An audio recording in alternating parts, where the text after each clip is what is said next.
একটাই কথা বলবো, সামনে ইলেকশন আসছে, আমরাও আসছি। কোনো পার্টি চেঞ্জ করতে বলবো না, কিছু করতে বলবো না। ভালো মানুষদের সাথে থাকবেন, ভালো কাজটা করবেন। শুধু ফ্লাইওভারে 94 সিস্টেম করে উল্টো করে ঝোলাবো। তো শুধু এইটুক বলবো যে আপনি দয়া করে আমাদের মাঝখানে আসবেন না। ওখানে ফোন দিলাম কথাটা ব্যবহার করা হয়েছে। এই ফোন দিলামটা সাধারণত বাংলাদেশি মানুষেরা ব্যবহার করে। র নিউজ বলে একটা ফেসবুক পেজ, সেটা আমাকে দেখতে বলা হয়, যেখানে বলা হয় সেকেন্ড কন্টেন্টটা যেটা নাকি আমার উদ্দেশ্যে লেখা, সেখানে আমার পরিবারকেও একটা হুমকি দেওয়া হয়েছে। ফোনটা ধরেই বললো, এই শোন, কালকে তুই এই রংদে বসন্তী ধাবার ওখানে 12টার সময় দেখা করবি, আর নাহলে নিজেরটা নিজে বুঝে নিবি, মেরে দেবো একদম। না দেখুন, আমি কোনো নিরাপত্তাহীনতা বলবো কিছু না, কারণ আমি এসব বলেই করি না কিছু। আমি সিপিএমের টাইমে একা একা ঘুরেছি। যে বয়স হয়ে গেছে, এখন মেরে ফেললে আমার যাওয়ারই সময় হয়ে গেছে।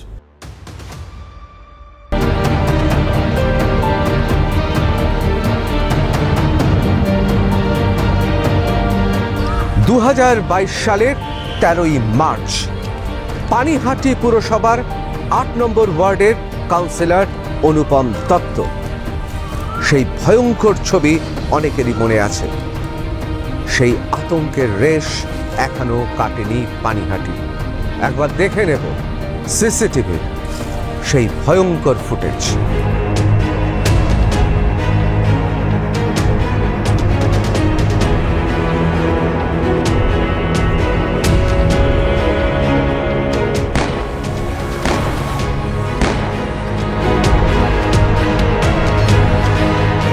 এই সিসিটিভির ফুটেজের পর কি মনে হয় যে হুমকিগুলো এসছে সেগুলোকে নিতান্তই বালখিল্য বলে উড়িয়ে দেওয়া?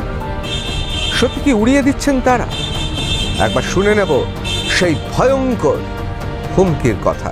কিছু কথা ছিল আপনার সাথে। কে বলছেন? ওটা পরে হবে। কিছু কথা ছিল, খুব জরুরি। বলুন। দেরি হয়ে গেলে খুব দেরি হয়ে যাবে। বলুন। আচ্ছা সম্রাট দা, হ্যাঁ দাদা বলেছি। হ্যাঁ, কারণ শুনেছি আপনি নাকি ভালো মানুষ, তাই হ্যাঁ আপনার জন্য একটা মেসেজ আছে। হ্যাঁ ফেসবুক আছে, হ্যাঁ ফেসবুকের মধ্যে সার্চে গিয়ে একটু মারুন যে র নিউজ বেঙ্গলি। হ্যাঁ, লাস্ট যে পোস্ট তার ঠিক আগের পোস্টে আপনার জন্য একটা মেসেজ আছে, একটু ভালো করে পড়বেন, ঠিক আছে? হ্যাঁ কি পোস্ট? আর একটা কথা হচ্ছে, সামনে ইলেকশন আসছে না? হ্যাঁ সামনে ইলেকশন আসছে 26-এ। হ্যাঁ আসছে তো। হ্যাঁ, তো এখন কথা হচ্ছে, ভালো মানুষ যদি খারাপদের সাথে মিশে যায় সে কি আর ভালো? কি হয়েছে বলুন, খোলাখুলি বলুন। নাম থেকে কি ভালো মানুষ? কি নাম থেকে ভালো মানুষ? হ্যাঁ, নাম থেকে কি ভালো মানুষ? নির্মল ঘোষ। বলুন কি বলছেন, আমি বুঝতে পারছি না, একটু ক্লিয়ার করে বলুন। খোলাখুলি সরাসরি বলছি। হ্যাঁ বলুন। ওখানে যতজন আছে, যতগুলো কাউন্সিলর, যারা যারা যত নেতা মিনিস্টার আছে, সবার রিপোর্ট আছে। আপনাকে ফোন দিয়েছি, দাদা বলেছি একটাই কারণে, সব রিপোর্ট দেখাচ্ছে আপনি ভালো লোকের জন্য করেছেন, কিন্তু কি করেছেন? একটাই কথা বলবো, সামনে ইলেকশন আসছে, আমরাও আসছি। কোনো পার্টি চেঞ্জ করতে বলবো না, কিছু করতে বলবো না। ভালো মানুষদের সাথে থাকবেন, ভালো কাজটা করবেন শুধু। আর নান্টু বোসকে উল্টে ঝোলাবো আমরা। ওই যে ফ্লাইওভারটা আছে না, ওই ফ্লাইওভারে আপনার ওই ফ্লাইওভারটা আছে না, ওই ফ্লাইওভারে নান্টু বোস সিস্টেম করে উল্টো করে ঝোলাবো। তো শুধু এইটুক বলবো যে আপনি দয়া করে আমাদের মাঝখানে আসবেন না। শুধু আপনি না, আপনার যত কাউন্সিলর আছে, আপনাকে ফলো করে যারা, ভালো যারা, সবাইকে বলবেন চুপ করে বসে থাকতে।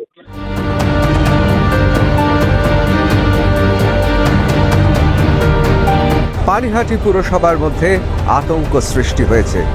দৌর্দণ্ড প্রতাপ শাসক দলের তিনজন কাউন্সিলর, যার মধ্যে একজন ভাইস চেয়ারম্যান রয়েছেন, একজন সিআইসি মেম্বার রয়েছেন, একজন এর রাজ্যে শাসকের মুখপাত্র রয়েছেন, তাদের হুমকি দেওয়া হচ্ছে টেলিফোনে।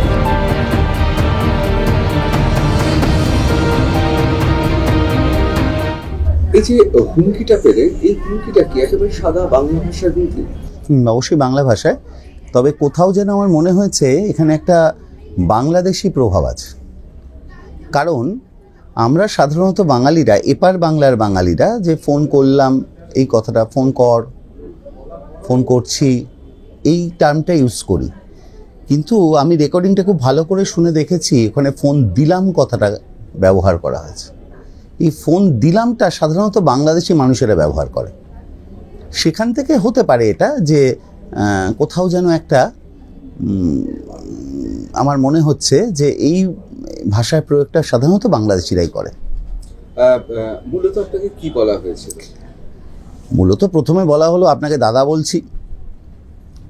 বলে বলছি, আপনি অভয়ের সময় চুপ করেছিলেন, এখনো চুপ করে থাকবেন। অভয়ের প্রসঙ্গ টানা, প্রচ্ছন্ন একটা হুমকি। 26-এ আমরা আসছি, রাজনীতির কথা, আপনাকে দল পরিবর্তন করতে বলবো না, কিন্তু আপনি এই দল করবেন না, এই ধরনের কথা।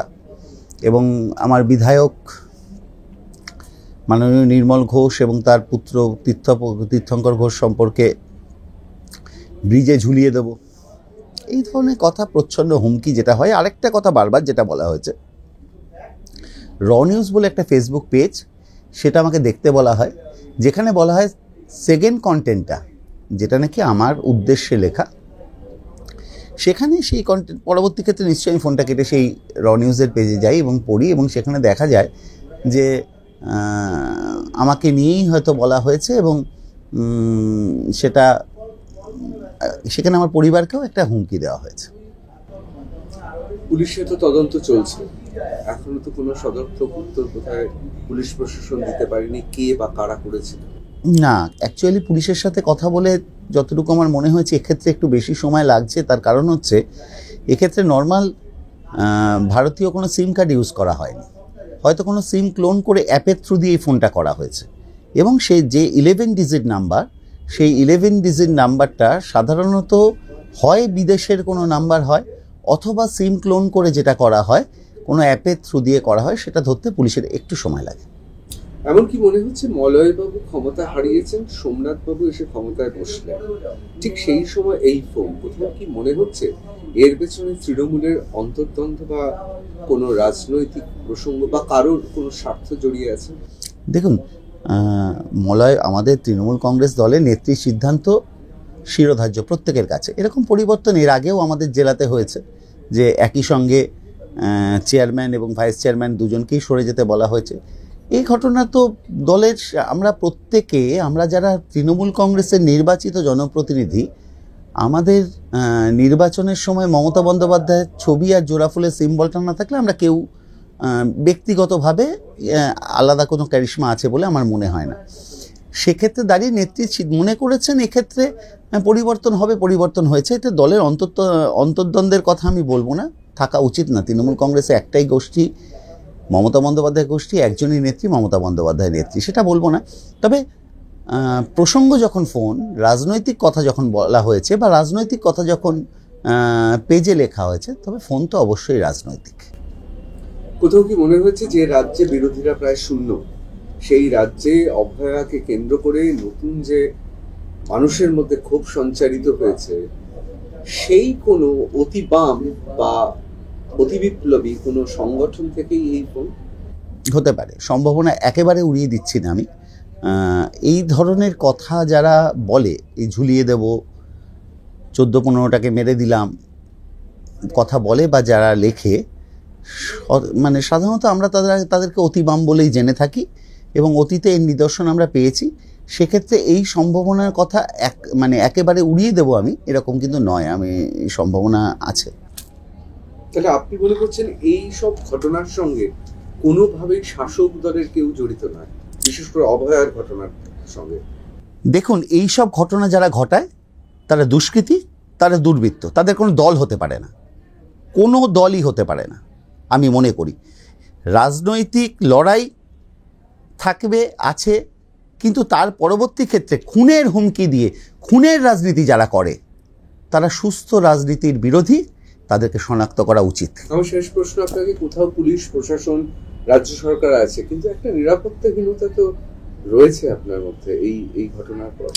না, নিরাপত্তাহীনতা নেই, কারণ মমতা বন্দ্যোপাধ্যায়ের রাজত্বে কেউ নিরাপত্তাহীনতায় ভোগে বলে আমার মনে হয় না। কিন্তু এটা আছে, বিক্ষিপ্ত কিছু ঘটনা ঘটে চলেছে, ঘটে। শুধু এই রাজ্যের কথা কেন বলছেন, সারা ভারতবর্ষে ঘটে, এশিয়াতে ঘটে, সারা বিশ্বে ঘটে। আমরা চাই যে সুস্থ পৃথিবী গড়ে উঠুক, পৃথিবীর কোনো জায়গায় যেন এ ধরনের নৃশংস ঘটনা না ঘটে। শুধু একা সম্রাট চক্রবর্তী নন, দীর্ঘদিন অর্থাৎ 1962 সালের আগে ছাত্র রাজনীতি করা এবং কমিউনিস্ট পার্টির সঙ্গে থাকা এবং পরবর্তীকালে কংগ্রেস এবং একেবারে শুরু থেকে তৃণমূল কংগ্রেস করা সুভাষ চক্রবর্তী, যিনি পানিহাটি পুরসভার ভাইস চেয়ারম্যান তিনি, এবং দৌর্দণ্ড প্রতাপ কাউন্সিলর, অন্যতম পুর পরিষদ এবং জনপ্রিয় নেতা তাপস দে ওরফে জনপ্রিয় ভাইদা, তাকেও হুমকি দেওয়া হয়েছে। কি বলছেন তারা?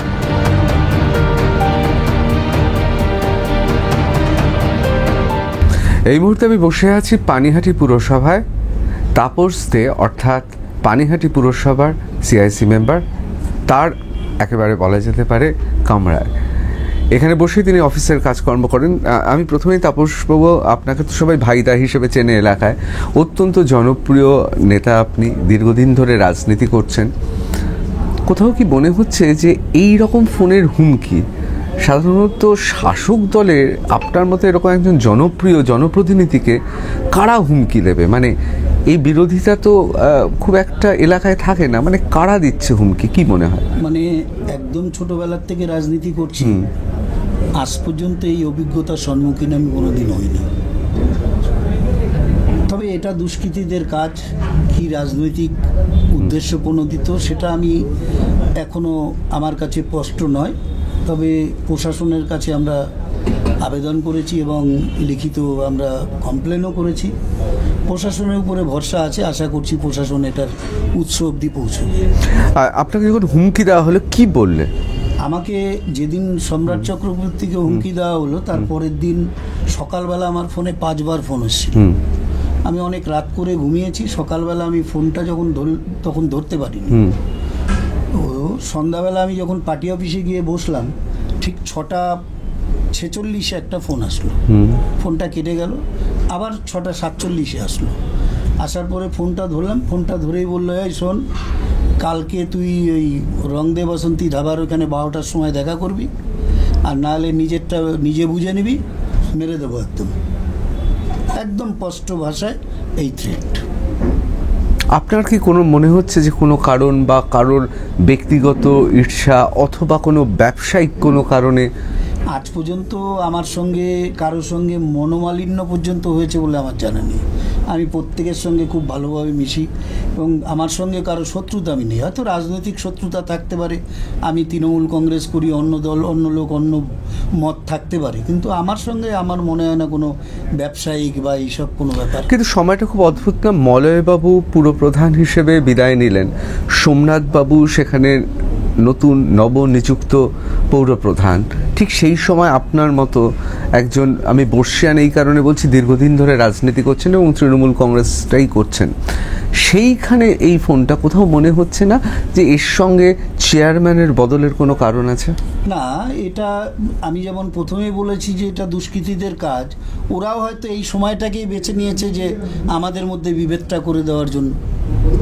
এটাও তো হতে পারে, যারা করেছে তারা হয়তো ভেবেছে যে এই সময়টাই যদি করি তাহলে নিজেদের মধ্যে একটা সন্দেহের বাতাবরণ তৈরি হবে দলের মধ্যে, সেটা সেই সময়ের সুযোগটা ওরা নিতে পারে।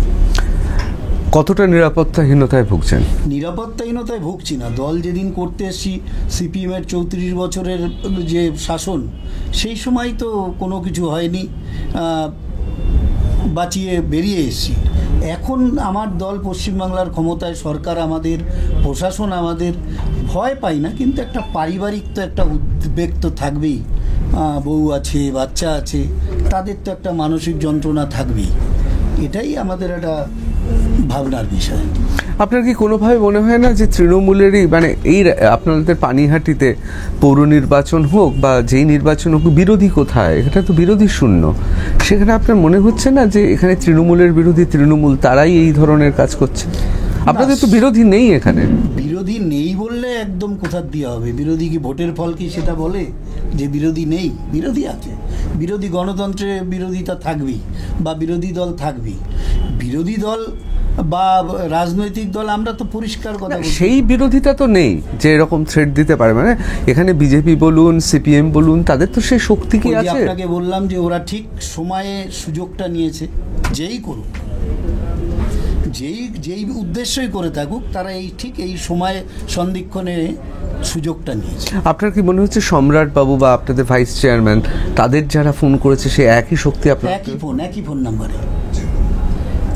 ফোন নাম্বারে এইটাকে ফোন করা হয়েছে, ভাইস চেয়ারম্যানকে, সম্রাট চক্রবর্তীকে, আমাকে। পুলিশি কোনো ব্যবস্থা নেওয়া হয়েছে? বাড়ির সামনে পুলিশ পিকেট বসানো বা দেহরক্ষী দেওয়া? আমাকে একটা দেহরক্ষী দেওয়া হয়েছে। বাড়ির সামনে পুলিশ রাত্রিবেলা টহল দিচ্ছে, কিন্তু আমার মনে হয় যে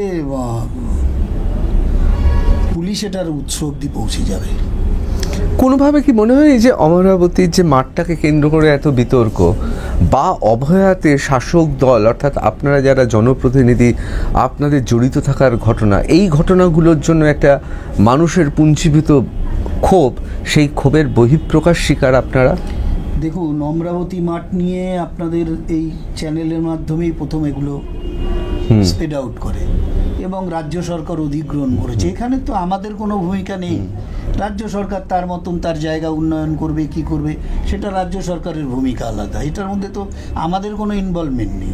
অভয়ার ব্যাপারটাকে কিন্তু রং চড়িয়ে ব্যাপারটাকে করা হচ্ছে। যেহেতু ও আমাদের এলাকার মেয়ে, আমরা কখনোই চাই না যে এই রকম একটা দুর্ঘটনা কারো পরিবারে নেমে আসুক বা তার মধ্যে আমরা জড়িয়ে যাব। এটা কিন্তু অনভিপ্রেত একদম। এটার মধ্যে আমরা একদম পরিষ্কার বলছি, এটা নিয়ে স্রেফ রাজনীতি হচ্ছে, আর কিচ্ছু নেই।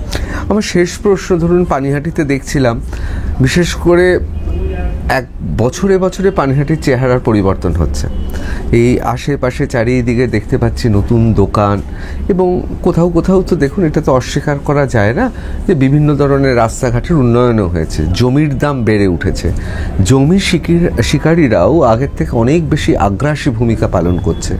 কোথাও কি মনে হচ্ছে না আসলে জমির লড়াই, একটা সমান্তরাল অর্থনীতি রয়েছে পানিহাটি, কোথাও আপনি যেহেতু অত্যন্ত গুরুত্বপূর্ণ পদে আছেন এবং এই সময় আপনাকে অনেক গুরুত্বপূর্ণ ফাইল দেখতে হয়, কোথাও কি মনে হচ্ছে না যে সেই সব ঘটনা প্রতিফলিত হচ্ছে?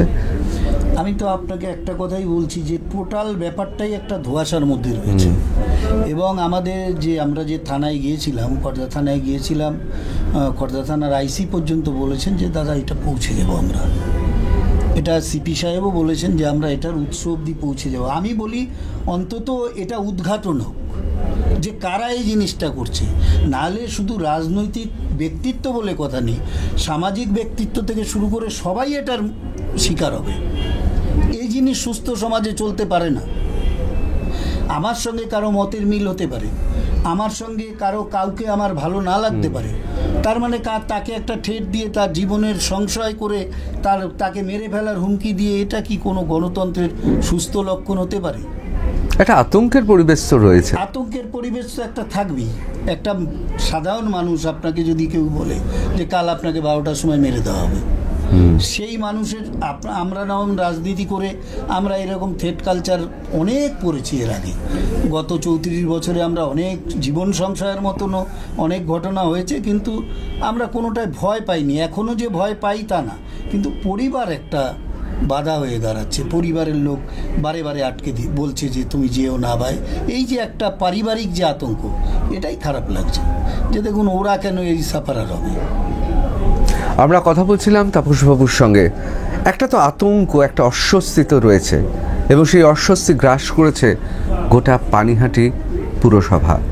জনপ্রতিনিধিরাও তার বাইরে নন। এর পেছনে কি কোনো অন্তর্দলীয় কলহ আছে, নাকি কোনো নতুন রাজনৈতিক শক্তি ক্রমশ আত্মপ্রকাশ করছে? অভয়ার ঘটনাকে কেন্দ্র করে বিশেষ করে যে প্রচার হয়েছে, সেই প্রচারে সোমনাথবাবু চেয়ারম্যান হওয়ার পরেই সেই শক্তি এই মুহূর্তে পানিহাটির দিকে ধেয়ে আসছে, এরকম অজস্র প্রশ্ন ভিড় করে উঠছে।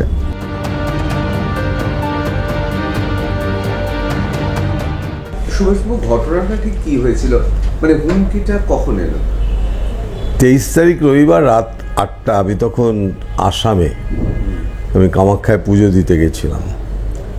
রাস্তায় আমি শহরটা দেখে যখন ফিরছি বাড়ির দিকে, তখন হঠাৎ ফোন কল। আমি প্রথমটা অত ধরিনি, আমি প্রথমটা একটা নেগলিজেন্সি দেখালাম।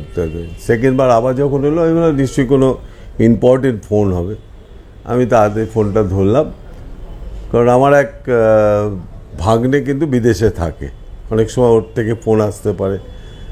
আমি সেই কারণে ফোনটা ধরলাম। ধরা মাত্রই মানে খুব অকথ্য ভাষায় বাপ্পা তুলে খিস্তি করে আমাকে শেষ করে দেবে এসব বলছে। আমি তখন ওনাকে বললাম, আমি কোনো কিছু বলি না। আমি বললাম যে আপনার নামটা বলুন, আমি নামটা জিজ্ঞেস করছি আপনাকে, নামটা বলুন। তারপর আবার তার উপরে কিস্তি দিয়ে কিছুক্ষণ বাদে উনি ফোনটা কেটে দিল, আমিও কেটে দিলাম। সেকেন্ড বার, 2 মিনিট পরে সেকেন্ডবার আবার ফোন এলো। তখন আমার নাতি আমার থেকে ফোনটা নিয়ে বলছে যে আপনি কে বলছেন বলুন, নাহলে আমি আপনাকে দেখিয়ে দেবো। মানে ও একটু ইয়ং ছেলে তো, তখন বলছে তোর ফ্যামিলি শুদ্ধ শেষ করে দেবো, তোদের ফ্যামিলি শুদ্ধ, কোনো রকম করবো না আমরা। তখন ও বলছে যে ও একটু রাফলি বলেছে, বলার পর কেটে দিয়েছে। এই ঘটনার পরেই আমি ফোন করলাম একে থানায়। তখন দেবাঞ্জনবাবু বললো যে আপনি একটা কাজ করুন। আমি বললাম আমি এখানে নেই, আপনি সেইভাবে বলুন আমি আসামে আছি।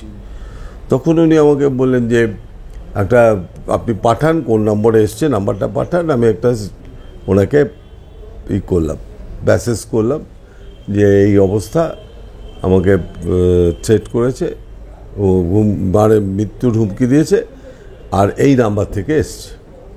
এটা আমি পাঠালাম।